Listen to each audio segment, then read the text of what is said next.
recording. Okay. And actually, can we just record your hands there for a second with what you're doing? Oh. Do you mind? No, not at all. That's pretty funny. Just cleaning them. So you're cleaning them, and tell me a little bit about what you're doing, Marty. I think you mentioned to me that when I clean on a little bit of the food particles or some debris just sticks in there, it looks like rust. But you told me years ago to use an eraser to clean them. It does a great job. So that's fantastic. I call it rust, but I know it's not rust. But. Yeah, mineral deposits and stuff. And so years ago, we would always tell people to use a number 2 eraser on the rivets. I used to carry one with me and erase people's rivets on service calls. I have my own eraser. And you actually have your own eraser, and he's actually erasing his knives as I go through this sharpening. So it's pretty funny. Thank you for that. I love it. Well-trained customers. You can have well-trained customers. If you know what you're doing, you can teach your customers, and they will do it. I think that's pretty cool. So the number 2 handheld sharpener. Now, what we're going to do is we're going to listen here, because at these straight edges, as you sharpen them, they start out really flat and scratchy, even though we've just spent all this time sharpening. But when you run them through the sharpener, they're going to get high-pitched, and they're going to increase in pitch and get smooth. And I like to call it singing. So again, it's going to go, and then as the knife gets sharper, it's going to go,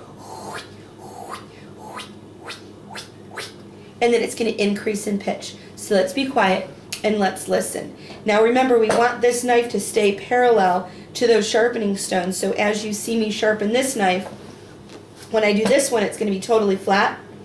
But when I do this one, it's going to kind of bow a little bit because the knife is bowed. And then it's even going to be bowed more when we do the butcher knife. So let's go ahead and listen.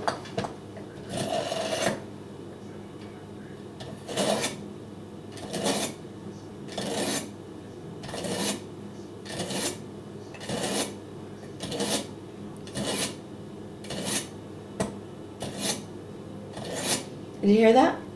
How it increased in pitch and got smoother. There it is. Super fine. And this knife is extremely sharp. Okay, wonderful. So the Santoku's done. Vegetable knife. Oh, God, I love this knife. Now you'll notice that I'm seating it properly and then just pulling it straight back. I'm not pressing hard, but I'm holding the sharpener with purpose and I'm holding the knife with purpose. You could not take either one of these out of my hands right now if you tried. But,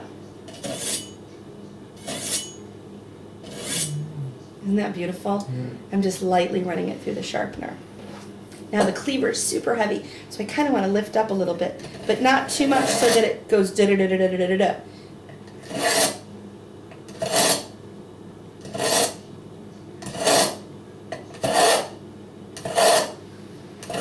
You hear it just go up in pitch? You can really hear it on the cleaver. You can really hear it on the cleaver.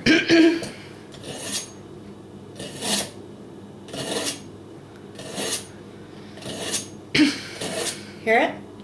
It's kind of cool, huh? Just went up again. That one went up 3 steps. Now this is your original. This knife is from 1987, and I don't think this has ever been back to the factory. Maybe.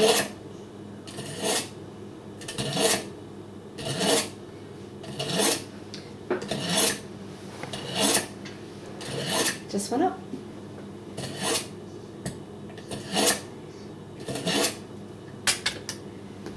And your favorite? Mm-hmm. And this is your newest. That's I think you the got newest this 2 years ago when you got this stuff for Carmen? Yes. Maybe.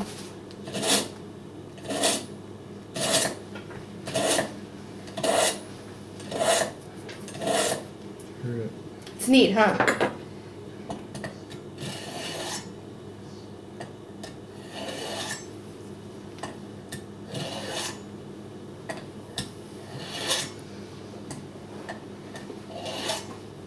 Nice and smooth. The boning knife. And we want to get that tip, so we need to kind of wing up a little bit. A little flick. But don't flick it so hard that you hit your stone or the cutting board. And always use a cutting board underneath your sharpener, just in case you do not want to hit a customer's wood table.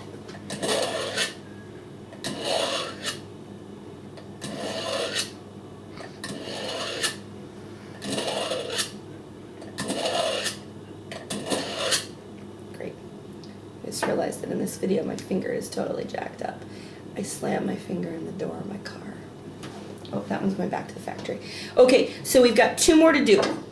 Okay, we've got the bird's beak, which in the book says don't use the sharpener on the bird's beak paring knife.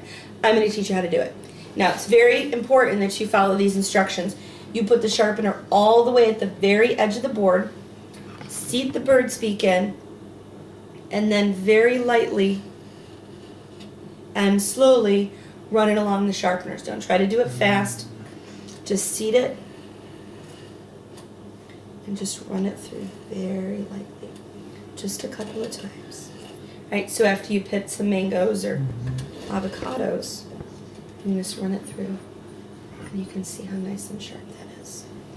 Now the butcher knife. Here's how you learn how to do the butcher. This is how I train customers to do it. Right? So with these, it's straight, and it's all elbow action. I'm going to stand up for this because normally customers are standing at their countertop. Now, most of the time in my kitchen when I'm using the number 8 handheld sharpener, I have to wash my knife first because I'm cutting something and I realize my knife is not as sharp as it should be. So when do you use this in your kitchen, right? That's a good question. And how often and how much? So the answer is you use it until your knife is sharp, until it sings, right? But you know you need to use it when your knife gets caught on food. So if you're ever trying to cut a potato or an onion or a green pepper and it doesn't go through the skin all the way and you have to press, or you're cutting celery and you're chopping it up and it doesn't go through the skin all the way through the, you know what I'm saying? Yeah. Through the strings. That's when you know you need to sharpen it. And so to sharpen it, it's an elbow action. So my elbow is coming straight back just like that. Just like that. Well, the butcher knife, you can't do that because you need to sharpen this part. So what are we using the butcher knife for? We're using it to cut chicken. So to sharpen it, you're going to do the chicken wing. All right? See how my arm goes completely up there? Chicken wing. Make sure you get that tip. That's beautiful. Nice and sharp. I think we're done. Thank you for taking good care of your knives. Together, we've really maintained your knives well over the last 17 years, Marty. All right, only one. Yeah. Just get rid of this one. Paring knife needs to go back to the factory and maybe that cheese knife. All right, good job. Thanks.